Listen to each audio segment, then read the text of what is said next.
Bismillahirrahmanirrahim. Assalamu alaikum. I am Muhammad Abu Bakr, and in this video we shall be discussing the Cambridge O-Level Chemistry question paper 11 from the October-November 2023 series, paper 1 of multiple choice questions only. So let's start our video. The question number 1 is, in which changes do the particles move further apart? So he wants to say that the intermolecular forces decreases, and that will be the time when the particles will move apart. So the first is, a gas is heated from 0 degrees C to 25 degrees C. So when temperature is given to a certain gas, its particle moves further away from each other because their kinetic energy increases. So one is true. Second is, the pressure is applied to a gas at constant temperature. And now if pressure is applied at a constant temperature, then the distance between gas particles decreases. So 2 is incorrect. Steam condenses to form water. So when steam, which is a water in the gaseous state, converts into the liquid water, then the intermolecular forces increase and the particle move closer together. So 3 is also incorrect. So 4 is, water evaporates at room temperature. Yes. So 1 and 4 will be the time when will be the conditions when the particles uh, move further apart. When water evaporates, its intermolecular forces are broken down at it and it converts into water vapor. So 1 and 4 is true. B is the right option. Question number 2 is, data about two compounds is given. Both compounds have a simple molecular structure. So first compound is hydrogen sulfide, which has a melting point of minus 85 degrees C and a boiling point of minus 61 degrees C. The second one is potassium trichloride, no sorry, phosphorus trichloride, which has a melting point of minus 112 and a boiling point of 76. Two bottles are placed close together inside a large container at a temperature of 90 degrees C. One bottle contains 1 gram of H2S, the other contains 1 gram of PCl3. So there is identical masses of PCl3 and H2S placed, and the temperature is 90 degrees C inside a large container. A detector is placed in the container 2 meters away from the two bottles. So this is a large container. The two bottles are opened at the same time. So which row is correct? Compound that reaches the detector first. Now he wants to say that which compound diffuses more rapidly. So H2S and PCl3, H2S has definitely lower MR than PCl3. PCl3 has an MR of something like above 100 definitely, and H2S has an MR of 34. So yes, H2S has a lower MR than PCl3, and lower is the MR, greater is the rate of diffusion. Lower MR means greater diffusion. So H2S will reach first because H2S has a lower mass than PCl3. B, H2 gases diffuse faster than liquids. Both of these are gases. So A is incorrect. B is the right option. C and D are also incorrect. Question number 3, substances can be elements, compounds, or mixtures. Which row is correct? Element, copper is an element, nitrogen is an element, oxygen is an element. Compound, CO2 is a compound, glucose is a compound, brass is not, brass is a mixture, carbon is a element, and a mixture is air and petroleum are mixture. So that means D is the right option. Question number 4, the letters X, Y, and Z represent different atoms. Which statement is correct? So X and Y are the same element. So if I check X and Y both have identical proton numbers, and they have different atomic masses, means that they are isotopes. So yes, I can say that X and Y are same element. X and Z are same element. No, Z has one greater atomic number. So B is incorrect. X has more protons than Y. No, both have same number of protons. Z has more neutrons than Y. No, Z has the same number of neutrons as Y. So A is the right option. Question number 5, a student makes 3 statements So which these statements are correct? So the first statement is calcium ions have a 2 positive charge and oxides ions have a 2 negative charge. So he is true. Magnesium ions and oxide ions have the same electronic configuration as neon. Magnesium's ions are Mg2 positive and oxides ions are O2 negative. So they attain the nearest electronic configuration of neon. So he is also right. Calcium ions have 3 full shell electrons and magnesium ions have 2 full shell electrons. Magnesium has atomic number of 12, so 2 and 8 electrons, 10 electrons are residing in 2 full electron shells. And for calcium, the 18 electrons are residing in the first 3 shells, and then the last one is in the outermost shell. So 3 is also true. A, all of these statements are correct. A is the right option. Question number 6. Four statements about graphite, diamond, and silicon tetraoxide are listed. Diamond and silicon oxide are both very hard and have similar structures. Yes, they both are very hard. They both have similar structures. And now, in diamond, each carbon atom is joined to 4 other carbon atoms. Yes, this is also true. Silicon oxide forms a giant structure of silicon and oxygen atoms. Yes, that's the reason why it is very hard and it has a giant structure. Diamond and graphite both conduct electricity because they are both forms of carbon. No, diamond and graphite do not conduct electricity. So 1, 2, and 3 are correct. A is the right option. Question number 7. Which row is correct? So among these, the compound is ammonia is a compound, ethene is a molecule, methanol is a compound, propanoic acid is a compound, and formula for methanol is CH3OH. So I think C is the right option. Propanoic acid C3H7C2H5. D is also incorrect. A is also incorrect. So C is the right option. Methanol, C is the best answer. Question number 8. Compound Y is the only substance formed when 500 centimeter cube of ammonia reacts with 250 centimeter cube of CO2. All the measurements are made at RTP. What is the formula of Y? Now, if you compare the volume of ammonia and CO2 here, so there are two NH3 which are combining with one CO2. So the ratio is 500 to 200. The ratio is 2 to 1. Combining with one molecule of CO2, so that will give me COO NH2 at one side and NH4 at the other side, ammonium carbamate, which is also formed during the manufacture of urea. So ammonium carbonate, I can produce ammonium carbonate when I react ammonia with carbon dioxide in a ratio of 2 to 1. So B is the right option. Question number 9. How many sodium ions are there in 30 gram of sodium sulfate? Now first, the MR of sodium sulfate is MR is 142 and I have 30 grams of sodium sulfate. So I divide 30 by 142 and I get I get 30 divided by 142. I get 0.211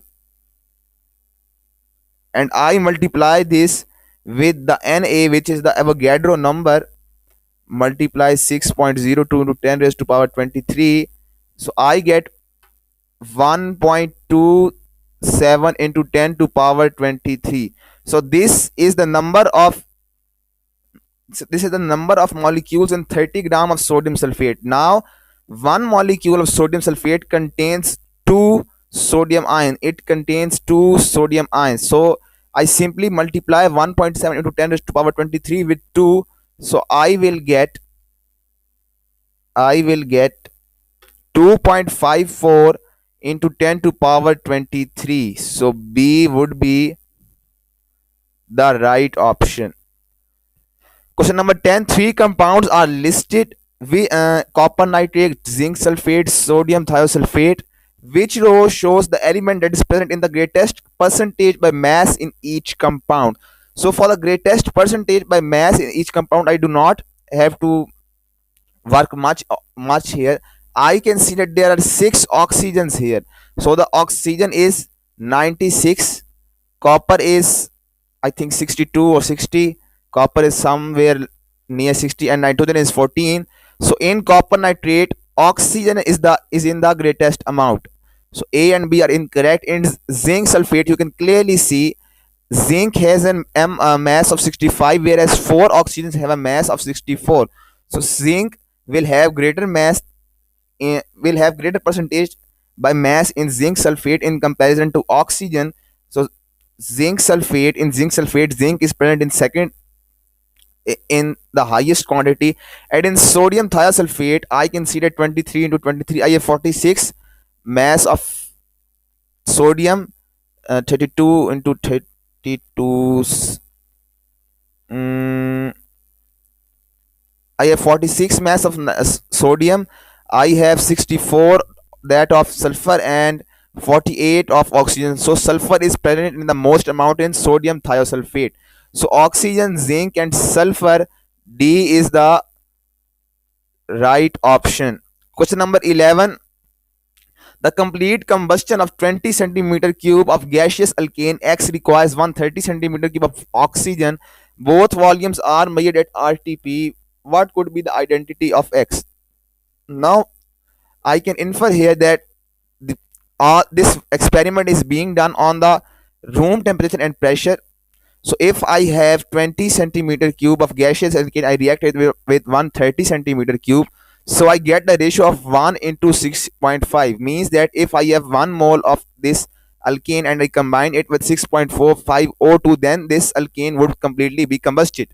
So if I put 1 here, I put butane, which is C4H10, C4H10. So I get here CO2 along with water.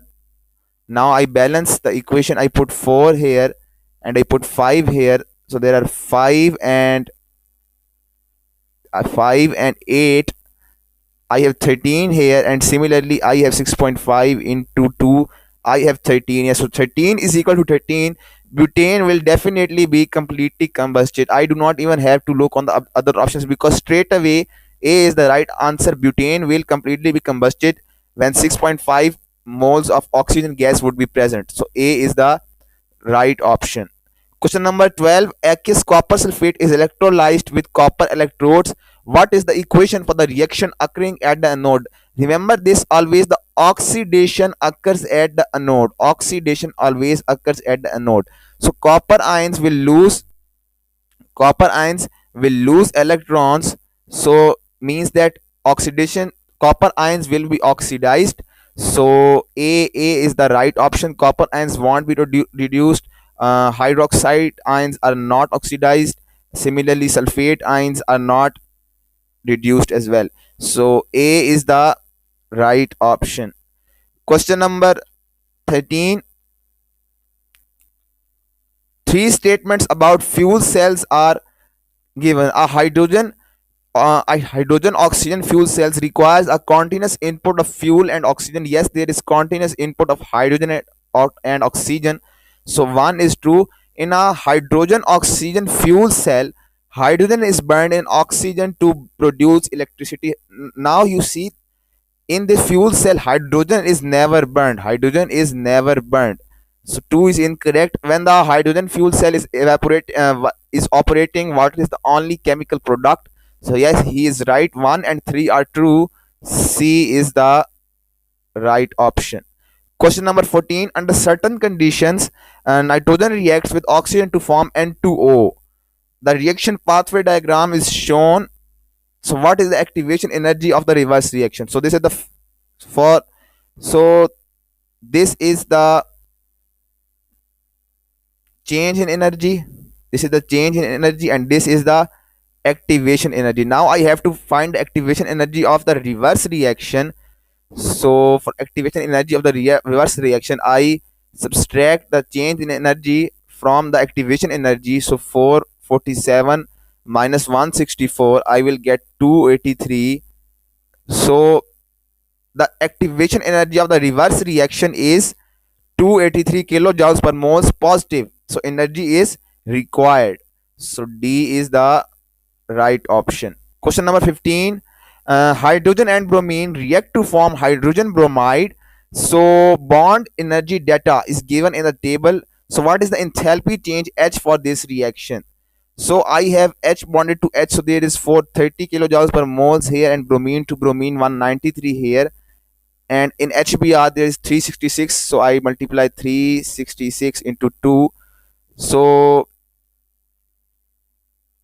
I have to calculate the change in energy.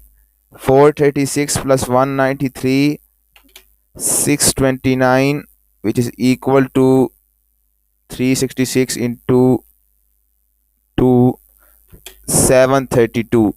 Now for calculating the change in energy, I subtract 629 from 762, or for 629 from 732. So I subtract 629, so I get 103, which is positive. The energy here is positive again. No, the energy, no, sorry, energy won't be positive. Why energy won't be positive? Because there is excessive energy which is released here. So it is an exothermic reaction. It is 103, it is 103, but it is in negative because there the energy is being released here. It is an exothermic, and negative sign reacts an exothermic reaction. So B is the right option. Octane C8H18 is a hydrocarbon. When octane is mixed with an excess of oxygen, no change take place unless until energy is supplied. If energy is supplied in the form of heat or an electric spark, a change takes place quickly. Now, the products of this change include CO2. So, which part of this description shows that it is a chemical change?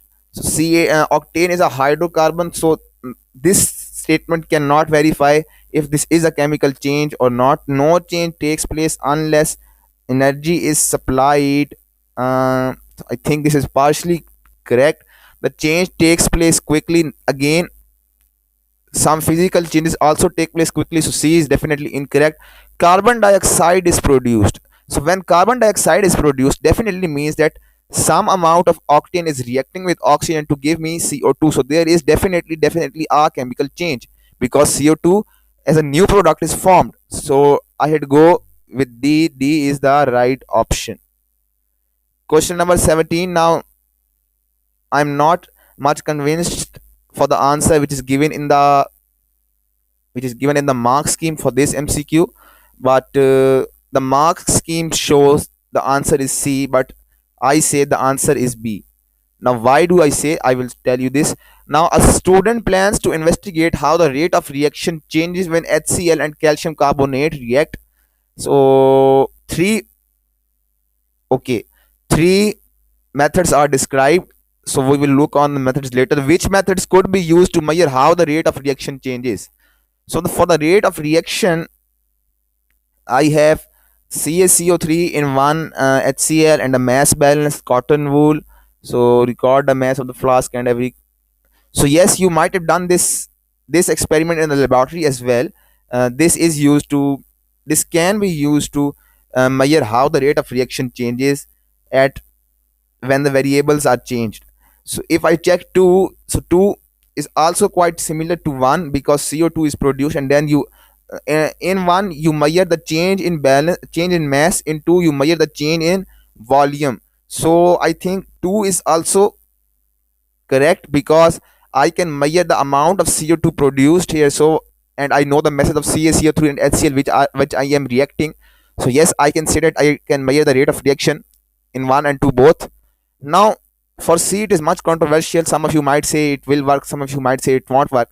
But count. Now what does he say? Count and record the total numbers of bubbles of gas in the water every 30 seconds for 5 minutes. Now you can never count the number of bubbles in this. You can never count the number of bubbles in this water, because it would be a proper waste of time, because you cannot. There is a high chance of you miscalculating the number of bubbles formed. So only 1 and 2 in my opinion are correct. So I had go with B, but the mark scheme still shows the answer is C, but I don't know why. But answer is B in my opinion. Question number 18. Aqueous bromine is an equilibrium mixture. Aqueous bromine is orange in color. The species on the right hand side of the equation are colorless. So this is the colorless area and this is the orange part.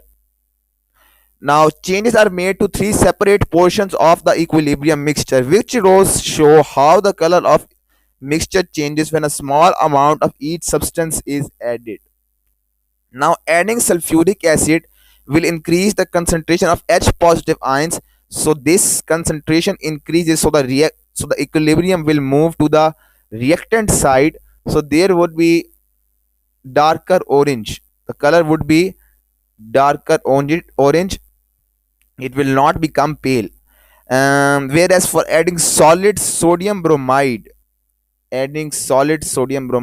now you might say that bromine is added here, but bromine is not actually added here. Bromine is already reacted in an aqueous state. Now I am adding solid bromide here. So indirectly I am adding bromine ions in the solutions. So if I add bromine ions again, it will turn to the reactant side, so it will again become darker orange. So C and D are definitely incorrect. And when I add water, now I increase the concentration of water here. So now the equilibrium will shift towards the right. So the solution will become paler. So B is the right option. Question number 19. In which substance does the nitrogen atom have the same oxidation number as the hydrogen atom in nitrous acid? Assume the following oxidation state for elements in compound H1, fluorine -1, oxygen -2. Okay, so in HNO2 there is +1 for hydrogen. Oxygen has an oxidation state of 2 negative. So I have -4 for oxygen here, and for nitrogen I will have +3 definitely, so that the oxidation state of HNO2 is 0. So I have +3 oxidation state of nitrogen in HNO2. So in NF3 I have -1 into 3, so -3. So definitely nitrogen will have a +3 oxidation state in A. So yes, A is true. NO, in NO the oxidation state is +2, so it is also incorrect. NO2, so in NO2, so oxygen 2. So NO2, since NO2 and NH4 are ions, I cannot work upon the oxidation states of these ions. So A is the right option. Question number 20. Lime water is added to aqueous calcium hydroxide. Which statement about lime water calcium hydroxide is correct? It has a pH below 7. No, its pH is basic, so it has pH above 7. It gives a blue green color in the flame test. No, it doesn't give a blue green color. It reacts with ammonia to form ammonium salt. So it reacts with ammonia to form ammonium salt. No, it will not react with ammonia because both are bases. It turns yellow when methyl orange is added. So yes, when an indicator is added, it turns yellow. So yes, D is the right option. Question number 21. Which two oxides will both react with aqueous sodium hydroxide? Aqueous sodium hydroxide is basic in nature. So for two oxides to react with it, they both should be acidic in nature. Calcium hydroxide and copper oxide both are basic. Calcium oxide is again basic. Zinc oxide is amphoteric in nature. So A, B. Similarly C, copper oxide. Now it is basic, but sulfur dioxide is an acidic, but I have to find both acidic. So C is also incorrect. Sulfur dioxide is acidic and zinc oxide is amphoteric. So both these will react with sodium hydroxide. So D is the right option. Question number 22. A solution of sodium carbonate is added to a tap water. A white precipitate forms. Which ion present in the tap water causes the precipitate to form? So in other words, he has asked us why there is hardness in the water. The hardness is mainly due to the magnesium ions and the carbonate ions, which forms a white precipitate, and I know magnesium has a white precipitate. So B is the right option. Question number 23. The characteristic table properties of elements change from left to right across period 2 of the periodic table. On the left of the period, the charge on the ion formed by an element is same as the group number. So yes, this is true. Sodium charge on an ion, sodium on the left, sodium has the charge +1 and the group number of sodium is also 1. So 1 is true and the charge formed is not negative.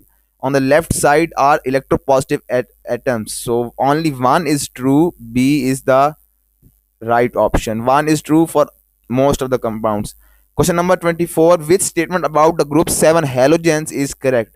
Bromine consists of bromine 2 molecules at RTP. So yes, it is right. Iodine will displace bromine. No, iodine won't displace bromine because bromine is more electronegative. The halogens become darker in color as the relative molecular mass decreases. The halogens become darker in color as the no. The halogens become lighter in color. Chlorine is orange in color, whereas bromine is dark green in color. So C is also incorrect. The halogens become more volatile as the relative molecular mass increases. Now, when the relative molecular mass decreases, they become more volatile. So D is also incorrect. A is the right option. Question number 25, a very easy one. Now, a power cable requires an element that conducts electricity, has low density, is ductile. Which of these properties does aluminium have? So you simply know all these are the properties of aluminium. That's why it is used in the power cables mostly. So A is the right option. Plus, it is available at a low cost. Question number 26. Which diagram represents the structure of an alloy? So an alloy consists of metal atoms combined together, not chemically but in a mixture state. So A shows a simple metal, B shows, so these are three metal atoms and these are the small atoms. So these small atoms and these larger metal atoms. So yes, B is an alloy. C is a C is I think C is some a covalent compound, and D is I guess the structure of silicon oxide or graphite or diamond. I'm not sure about the structures, but D is also not an alloy. B is the alloy. B is the right option. Question number 27. Metals react with oxygen in the air to form a metal oxide. Which metal forms a metal oxide layer that reduces its apparent reactivity? It is the Al2O3, which has a super distinction which differentiates it from other metals, that it forms an oxide that reduces its apparent reactivity. So Al2O3 is responsible for protecting the aluminum metal behind it. So A is the right option. Question number 28. Which statement about corrosions of metals is correct? A barrier method is needed to prevent the corrosion of stainless steel. Stainless steel never corrodes. So A is incorrect. Iron corrodes to produce hydrated iron oxide. No, this is again incorrect. Sacrificial protection uses a less reactive metal attached to a it uses a more reactive metal, not a less reactive, attached to metal object that is being protected. So A, B, C all are incorrect. When corrosion occurs, the metal loses its electrons to form positive ions. Yes, Fe positive ions are formed during corrosion. So yes, he is right. D is the right option. Question number 29. Some metals and the compounds in their ores are shown. Which type of reaction occurs in the extraction of each of these metals from its ore? So generally, when you talk about extraction, it is mainly the reduction by which extraction is carried out. And in all these positive metal ions, we have to obtain positive metal ions. So positive metal ions can be produced by reduction. It cannot be produced by precipitation. Electrolysis is quite a costly project. Similarly, decomposition by heat. So it some of these may decompose on heat, and some of them not. So the best method would be to reduce them. So D is the right option. Question number 30. Which statement about natural sources of water and a domestic water supply is correct? Chlorine is used to remove taste and odors. No. Carbon is used to remove taste and odors, which is in the process called aerification. aeration, sorry. Uh, metals compounds form, no, in the process called carbonification. So A is incorrect. Metal compounds form detergents that can deoxygenate natural sources of water. Metal compounds form detergents that can deoxygenate natural resources of water. I'm not sure about this option. Photosynthesis provides the oxygen needed for the aquatic life in the natural resources of water. Yes, C is true. Photosynthesis, CO2 and water combine to give me glucose along with oxygen, and this oxygen is used by the aquatic life. So C would be the best option. Sedimentation removes nitrates in the treatment of domestic water supply. D is also incorrect. C is the most compelling answer. Question number 31. Gases that may be present in the air are listed: neon, carbon monoxide, nitrogen, methane. Which of these gases are atmospheric pollutants? Neon is not a pollutant. Carbon monoxide is, nitrogen is already present in more than enough amount in atmosphere. Methane is a atmospheric pollutant as well. So 1 and 4, 1 and 4. Is there an option for 1 and 4? So sorry, 2 and 4, 2 and 4, carbon monoxide and methane, 2 and 4. C is the right option. Which compounds, 32, which compounds are in the same homologous series? So from same homologous series, if I look at this clear for you now, you do not have to draw the structures exactly here. You can even conclude your answer from this, from these options. So CH3, CH2, CH2, CH3, CH3, CH, CH, CH3, CH3, CH, CH3, CH3. A is definitely incorrect because CH3, then you have CH2, CH2, and then he has shown CH, CH, so means that there is double bonded carbons here. So this is not a part of a homologous series. So A is incorrect. B, CH2, CH, CH3. So there is one CH, another CH, and another CH. So definitely I think B, because B contains a single double bond, a single double bond. C is an alcoholic group and an alcoholic group and then a carboxylic group. So C is also incorrect. CH3, CH2, CH3, CH2, CH2, CH3, CH3. So these two are alkanes and this is an alkene. So D is also incorrect. B is the right option. So question number 33. The diagram shows four structures of C4H8, which is butene. So which of these structures represent the same molecule? Now I know that 1 2 3 4, 1 2 3 4, 1 2 3 4, 1 2 3 4. So all these are actually butene molecules. All these are butene molecules. Now I have to check the ones which are the same molecules.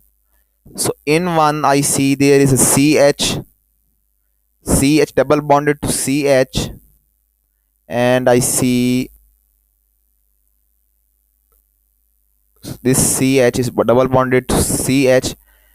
This CH is double bonded to C. So 1 and 2 are not the same molecules. 1 and 2 are not the same molecules. This CH3, now this is a CH3 here, and this, it is single bonded to carbon, and in comparison to it I have CH double bonded to C in 2, whereas as in 1 I have CH double bonded to CH only. So 1 and 2 are not the same molecules. Now comparing 1 and 3, 1 and 3, so the double bond is between the CH and the CH. Double bond is between 1 and 3 are again not the same molecules, because this, now you see this pattern here, now you see this pattern here carefully. This pattern is not equal to, this pattern is not equal to this one. There are this carbon, double bonded carbon, and it is bonded to a carbon and a hydrogen, whereas as in one I have CH which is double bonded to CH. I have CH2 double bonded to CH. So 1 and 3 again are not the same molecules. So now I do not have to check one furthermore. So comparing 2 with 3, I compare 2 with 3. So carbon CH double bond CH3. So CH double bond with CH3 and a carbon. Now I can see in 2 and 3 the double bonded carbon. This double bonded carbon is attached to a methyl group as well. So 2 and 3 are, I think, identically same. They represent the same molecule. Now comparing 2 and 4, the carbon double bond carbon. Now you can see here in 2 and 3, the double bonded carbon is attached to only one CH3 methyl group, whereas as in 4 you can see the double bonded carbon is attached to two methyl groups. So again 2 and 4 both are not same. C is the right option. Question number 34. The displayed formula of the two organic compounds are shown. What are the names of these compounds? The one is definitely the methanol, CH3 compound. One is CH3OH. It is methanol, it is not methanoic acid. Compound 2 is um, ethyl, and then the methanoate part which is bonded to double bonded to oxygen. The part double bonded to oxygen comes later in the nomenclature, so that is methanoate will come later, and I have ethyl first. So C is the right option. Question number 35. Two products of the separation of petroleum are lubricating oil fraction and the kerosene paraffin fraction. Which statement is correct?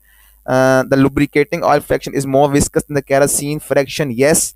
The lubricating fraction is present down in the column, so it is definitely more viscous. It is less volatile. It has higher boiling point. B and C are incorrect. Uh, so for having higher melting point, it will have higher chain lengths as well.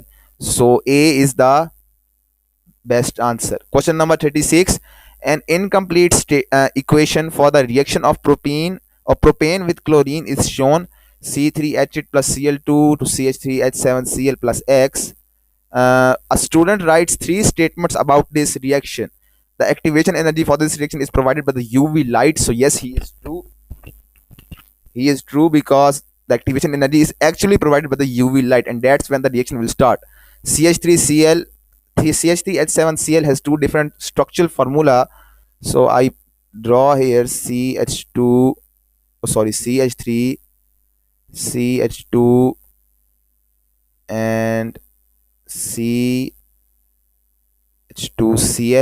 So this is the first one. The second one is CH3, CH, CH3, and then Cl. So I think it has two structural formulas, and the gas produced here is HCl. So there is one chlorine and one excessive hydrogen which is substituted by chlorine. So HCl is produced, which is an acidic gas.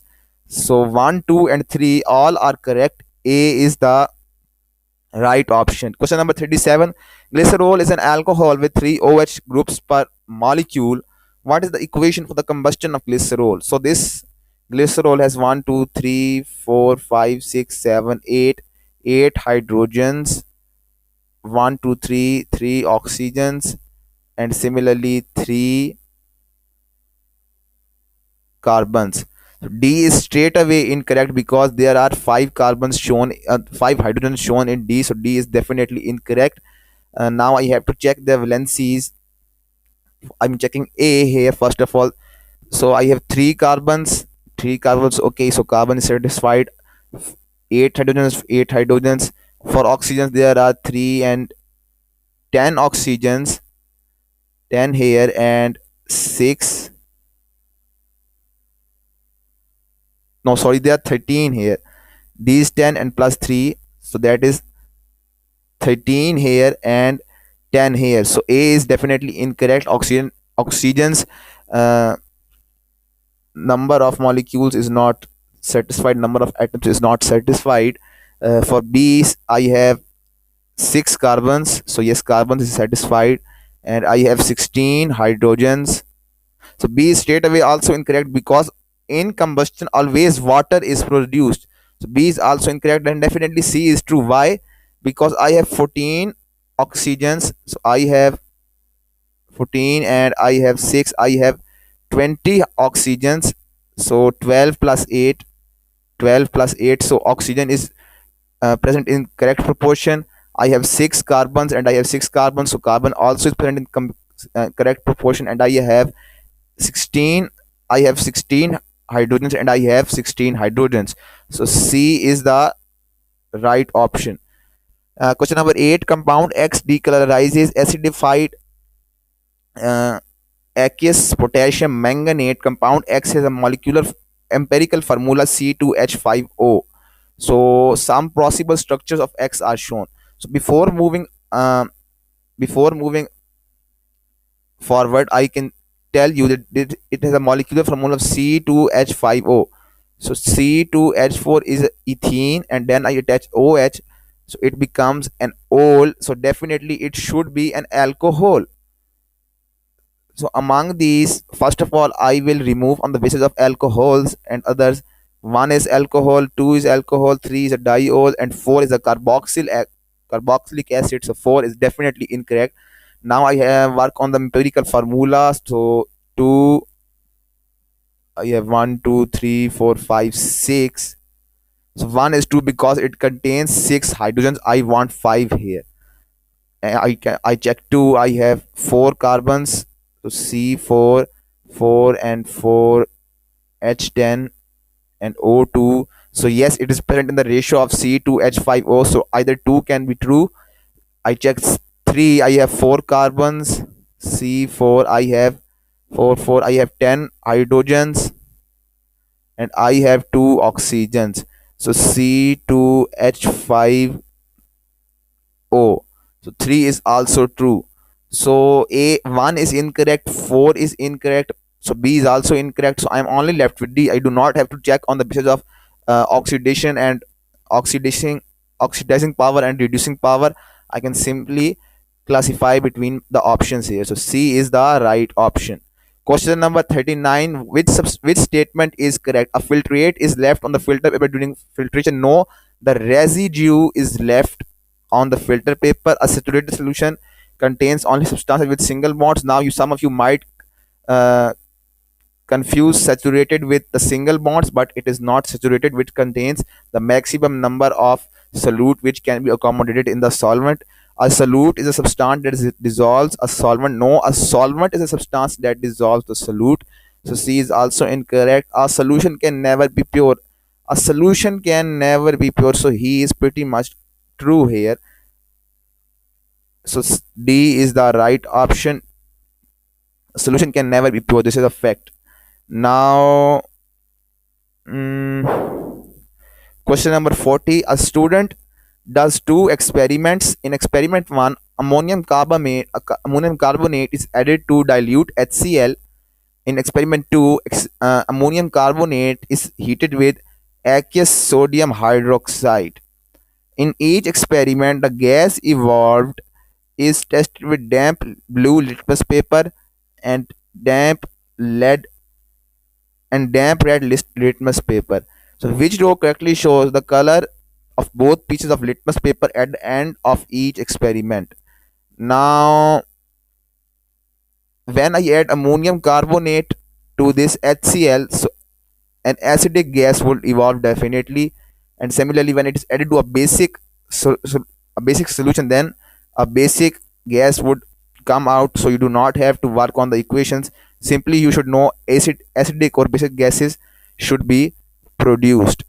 Now, which row shows the color of pieces of both litmus paper at the end of each experiment? So experiment 1, I have an acidic gas. So experiment 1, the color of blue litmus paper would turn red and red would remain red in experiment 1. In experiment 2, I can see that the color it is a basic, so the color of blue will remain blue and the color of red will turn blue. So C is the right option. So that's all for our today's video. Make sure to like and subscribe. So press the bell icon to get updated with the latest videos, and share these videos with your friends so that they may prepare for the upcoming CIEs. Best of luck. Goodbye and good night. Allah Hafiz.